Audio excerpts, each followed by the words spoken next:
पिंपरी चिंचवडमधील एका महिला भाजी विक्रेत्याला महापालिकेच्या सुरक्षा रक्षकातील महिलाच कर्मचाऱ्यांनी मारहाण केली। हा धक्कादायक व्हिडिओ समोर आल्यानंतर अनेक प्रश्न उपस्थित झाले।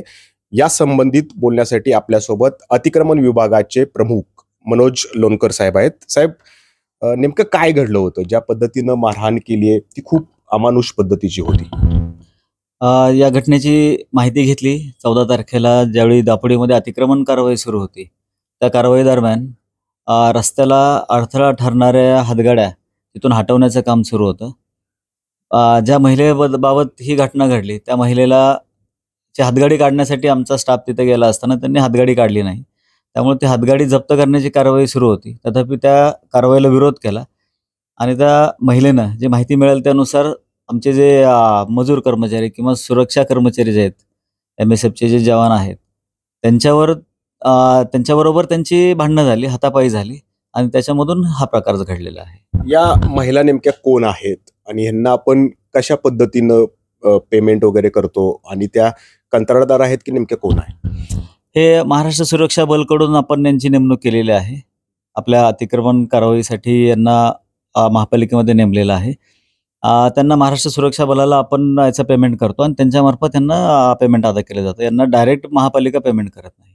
आपण जे पेमेंट देतो त्यामध्ये काय त्यांनी मारहाण करावी असं त्यांना काही आपण सूचना दिलेल्या आहेत की त्यांच्या कायद्यात बसतं ते महाराष्ट्र सुरक्षा बलाच्या?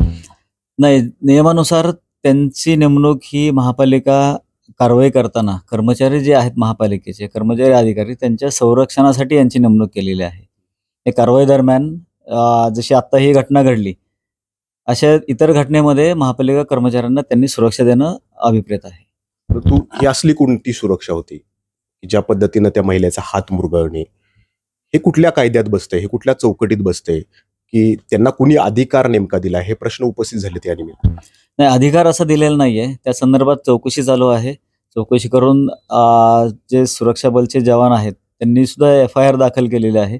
पोलिसही त्यांचा तपास करतायत आणि आमच्याकडूनही चौकशी करून त्याच्यावर योग्य ती कारवाई करण्यात येईल। आता हे ज्या दिवशी घटना घडली त्या दिवशीच ज्या MSFच्या महिला आहेत त्यांनी तक्रार दाखल केली, बरोबर आहे, परंतु ही तक्रार आधी दाखल त्यांनी करायला हवी ती त्यांना मारहाण करण्यापूर्वी थोडी कारवाई थांबवून मग अधिक कायदेशीर प्रक्रिया राबवणं ते गरजेचं होतं की मारहाण करणं गरजेचं होतं? मारहाण निश्चितच त्या ठिकाणी मारहाण करणं अपेक्षित नाहीये।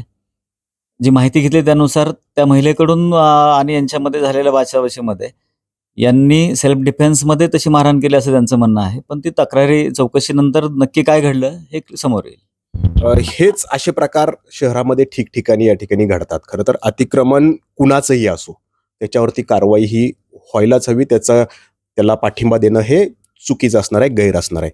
परंतु जे मोठे व्यापारी आहेत त्यांच्याकडून ठिकठिकाणी अशाच प्रकारचं अतिक्रमण आहे, त्यांना पण तुम्ही अनेकदा नोटिसा दिलेल्या आहेतच, त्यांच्याकडून त्या नोटिसाचं पालन केलं जात नाही। मग गोरगरिबांवरतीच असा हात उचलणं हे कितपत योग्य आहे? मग मोठ्या व्यापाऱ्यांना आपल्याकडनं काही अभय दिलं जाते? नाही, असं कुठंच नाहीये।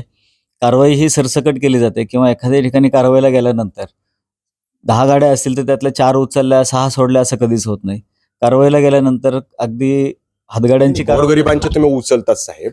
विषय हा आहे की व्यापारी प्रत्येक ठिकाणी फुटपाथवरती येऊन त्यांचं काही मटेरियल असेल ते ठेवतात, त्यांचे बोर्ड असतील ते त्या ठिकाणी लावतात, तिथं अशा प्रकारची कारवाई जबरदस्तीनं होताना कधीच दिसत नाही। मग त्यांना का अभय आपण देतो?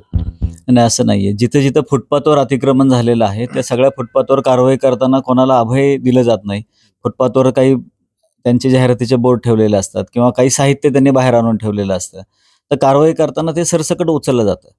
त्यांचाही विरोध होतो, त्यांच्यावरती हात उचलला जात नाही कधी? नाही, त्यांचाही विरोध होतो, पण त्यांच्याकडून अशा प्रकारचं प्रत्युत्तर कदाचित त्यावेळी दिलं जात नसेल। मग यापुढं आम्ही असं अपेक्षित धरू की त्यांनी पण असा विरोध केला तर त्यांच्यावरती पण अशीच कारवाई होईल? अशीच कारवाई म्हणजे मारहाण करणं ही कारवाई निश्चित अपेक्षित नाहीये, पण त्यावेळी त्यांच्यावर गुन्हे दाखल करणं किंवा ते साहित्य जप्त करताना कोणाचंही साहित्य उचलताना त्यांच्याकडून विरोध हा होतोच। म्हणजे आमच्या मजूर कर्मचाऱ्यांनाही धक्काबुक्की होते, साहित्य हातातलं त्यांनी उचललेलं साहित्य ओढून घेण्याचा प्रयत्न केला जातो किंवा अगदी गाडीत टाकलेलं साहित्यही ओढून घेण्याचा प्रयत्न केला जातो। त्यासाठीच हे सुरक्षा कर्मचारी नेमलेले आहेत। यापुढे असा प्रकार घडू नये म्हणून या कारवाईतून काय मेसेज दिला जाणार आहे सगळ्या कर्मचाऱ्यांना? नाही, यापुढे कुठेही अशी कारवाई असेल तर त्यांनी पहिलं महापालिका कर्मचाऱ्यांचं संरक्षण करणं किंवा हातगाड्या उचलणं किंवा कुठल्याही अतिक्रमण कारवाई करताना इव्हन हे फक्त रोड एन्क्रोचमेंट शिवाय बिल्डिंग ज्यावेळी पत्राशेड किंवा इलिगल कन्स्ट्रक्शन पाडण्याच्या वेळेलाही ह्या गोष्टीला सामोरं जावंच लागतं कर्मचाऱ्यांना. त्यावेळी त्यांच्याकडून फक्त त्यांच्या नियमामध्ये जे दिलेलं आहे की त्यांच्या ऑर्डरमध्ये दिलं आहे त्याचं पालन त्यांनी करणं अपेक्षित आहे. तर ज्या पद्धतीनं भाजी विक्रेते, फळ विक्रेते किंवा गोरगरीब ज्यांचं हातावरचं पोट आहे त्यांच्यावरती ज्या पद्धतीनं कारवाई होते ते अतिक्रमण असेल तर होणं गरजेचंच आहे. मात्र जे बडे व्यापारी आहेत ज्यांना अनेकदा महापालिकेकडून अतिक्रमणाच्या नोटिसा धाडण्यात आल्यात त्यांच्या बाबतीत अशा प्रकारची कारवाई होते का? तर निश्चितपणे तशा प्रकारची कारवाई होताना दिसत नाही. अपेक्षा आहे की यापुढे जसं गोरगरिबांवरती कारवाई होतीये तशीच या मोठ्या व्यापाऱ्यांवरती कारवाई होईल. परंतु ज्यांनी यामध्ये चुकीचा पद्धतीनं ज्या महिलेला हाताळलेला आहे त्यांच्यावरती काही कारवाई होते का हे पाहणंही तितकंच महत्वाचं असणार आहे. नाजिमुल्ला, एबीपी माझा, पिंपरी चिंचवड. एबीपी माझा, उघडा डोळे बघा नीट.